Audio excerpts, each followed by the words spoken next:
Buy an E36, they said. It'll be fun. Oh, will it? Are you sure about that? Oh my god. Hey, what's going on YouTube, and welcome back to another video. Now today we're going to be talking about my 1997 BMW 328i convertible. Now I owe you guys a huge update on this car because I kind of left you guys hanging. I really went out of my way and I purchased this car from a teenager after they did some recreational activities in it. I can't believe we just bought this thing. I will say that it's in a place right now where I've actually been driving it for quite some time. It's just the overlapping with this and the Honda Civic rebuild. I've just kind of had to put this one on the back burner, but there's a lot that I've done to this car and I'm really excited to show you guys what I've done so far. Now, the whole story with this was a one-owner car that was owned by an old lady all the way back in 1997. And then they very recently sold the car to a teenager, and then I ended up buying it from that teenager after they wrecked the car. It had a lot of imperfections in it,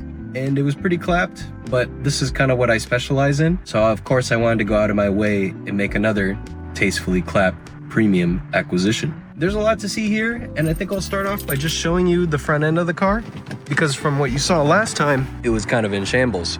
So let me just step back out here a little bit, and this will give you a full-on view of what it looks like today. And I mean, dude, not bad, right? I swapped out the wheels. It actually had the original 328i wheels, and I actually had these sitting around from the green 318i, the one that I bought from auction for 450 bucks with 270,000 miles on it, lost oil pressure.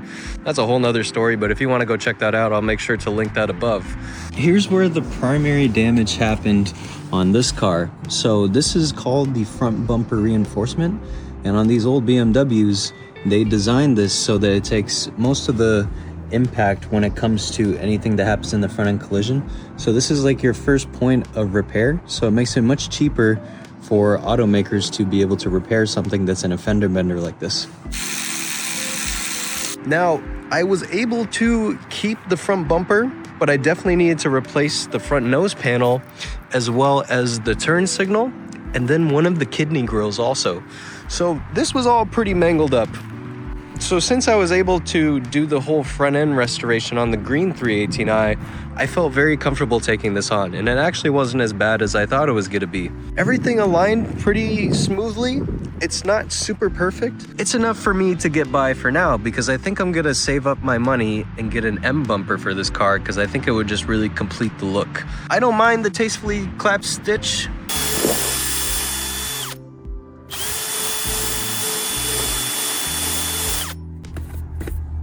This also hasn't been painted, so this is like the original aftermarket black that you usually get on these body parts, but I mean, from 10 feet away, I don't think you would have ever noticed unless I pointed that out to you. So I'm not too worried about that. And like I said, this car is still a work in progress. The kidney was easy, but the hardest part of all this was actually this corner over here. So the frame post that was sitting out like this was just slightly off like this.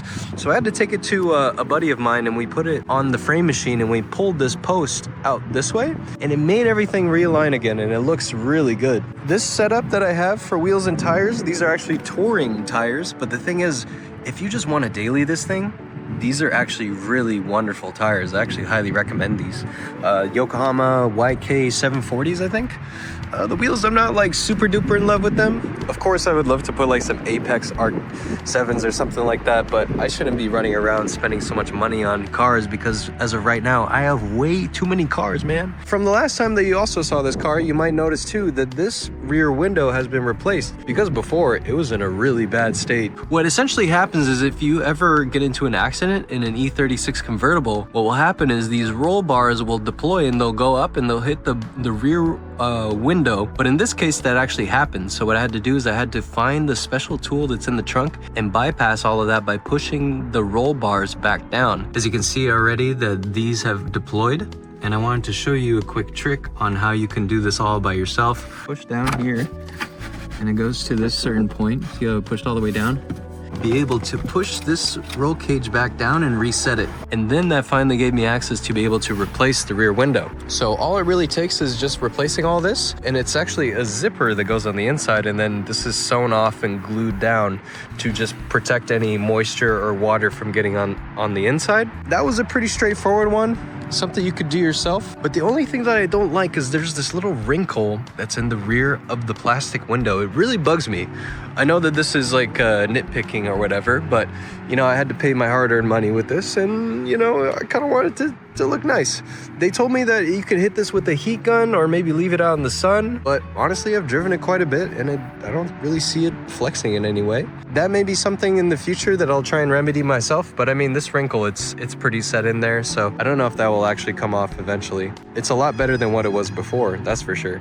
So now when we make our way to the rear end of the car, you're still gonna see that I haven't done much with the rear bumper, so that's something that I'm currently working on. I have the rear bumper reinforcements. I was able to source them on eBay for like 50 bucks. So it's just a matter of me taking all this stuff off. But again, I've just gotten really busy with restoring the biohazard hatch. But for the most part, the body was in pretty good shape. I was able to clean it up. This is not like a full-blown detail or anything like that, but the paint actually came out to be really nice. But I think the biggest win is actually the fact that the top goes down. But the one thing that you're gonna notice now is that when you go back here, there is these little parts of the headliner, and you can see how they're kind of dangling out to the side. I actually did that on purpose because these are called the bat wings. This is what people call them in the BMW E36 community.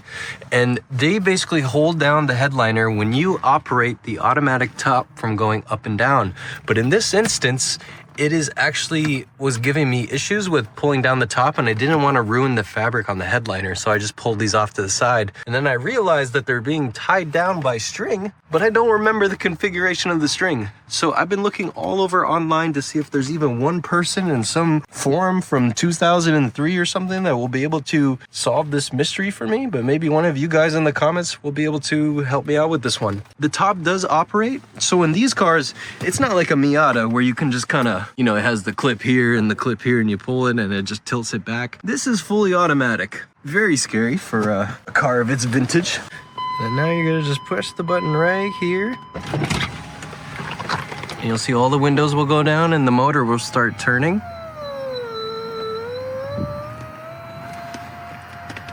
And away she goes. So it takes a little bit of time, but it eventually gets there. Now this is where it gets kind of stuck. So right here, you kind of have to fold it in. You'll see what I'm talking about here in a second. So you see this point right here, you actually want to kind of karate chop that in there. There's even some people that'll put a blanket in between. So you see how there's this extra amount? This is because of something called the tensioner straps that are getting loose. It's a very common issue on the top. But now after I do that, oh, well, it's okay, I just bumped into it. Not a biggie. Right? Uh-oh. Oh, God. It's stuck. I can't believe I filmed this and it gets stuck. Oh my God. Now what? It gets stuck right there. It's like the computer doesn't know that this is latched up all the way. Top's not going down today. I don't know what to tell you guys. Of course. You want to know why? It's because I turned on the stupid camera. If I didn't turn on the camera, nothing would have happened. I swear to God. Okay, now that I got the engine running, I might as well go through this real quick. So smooth still. The one thing that I definitely want to do next is I want to do something about the cooling system, because this is all original equipment. I would love to replace the thermostat housing, the water pump, as well as just comb through everything to make sure that this is all good. For the most part, it's not leaking, it hasn't been overheating. It does take a little bit for it to warm up, so that is something also to consider. But I'm still very upset, man. The top doesn't go down. That was half the reason I bought this stupid thing. The one thing that I wanted to say is that the power steering is still leaking. It's leaking from the bottom of the reservoir now. So instead of being at the bottom of the hose, it's at the bottom of the reservoir is leaking. It's not enough to, you know, cause any concern, but it just means that it needs to be fixed as well. So that's another thing to add to the laundry list. I also had to clean the inside, so it was just like a regular vacuum and detail. But beyond that, I had to remove all the degenerate stickers that were all over it. So I don't know if you guys remember last time, it was just riddled all over the place. So I was able to remove all that stuff. So as you can see, it's definitely tastefully clapped. It's not exactly where it needs to be, but I thought I would at least provide you guys with an update. No, I didn't give up on it, and no, it didn't turn into a lawn ornament. But at the same time, it's just doing BMW things. It's just, I bet if I come to this tomorrow, the top's gonna go down, everything's gonna work perfectly. So sometimes you hate it, sometimes you love it. Let's see if I can get you guys a clip of driving this real quick. Now, I know you guys might think that I'm a little out of my mind for liking this car, or even buying this car in the first place after that 318i gave me so much of a headache. But overall, really, I do enjoy these cars when they run, and when they run, they are excellent. And they're doing all these little electrical gremlins and minor issues and leaking. They can be very annoying. But I always realize as soon as I get into a freeway on-ramp that I forget about all that, because really, there's something so special about these E36s that make them so fun.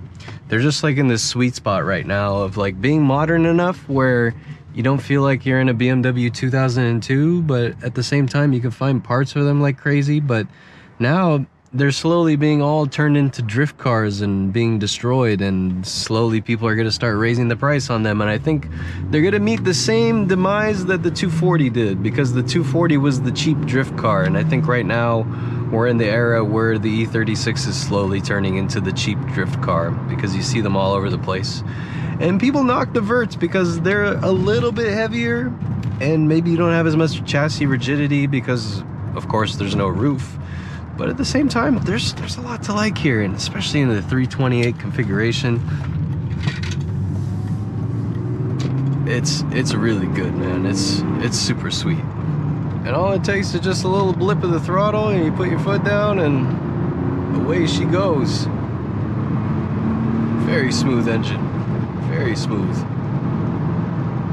It's just effortless. Put it into 5th gear, cruise all day long at your leisure.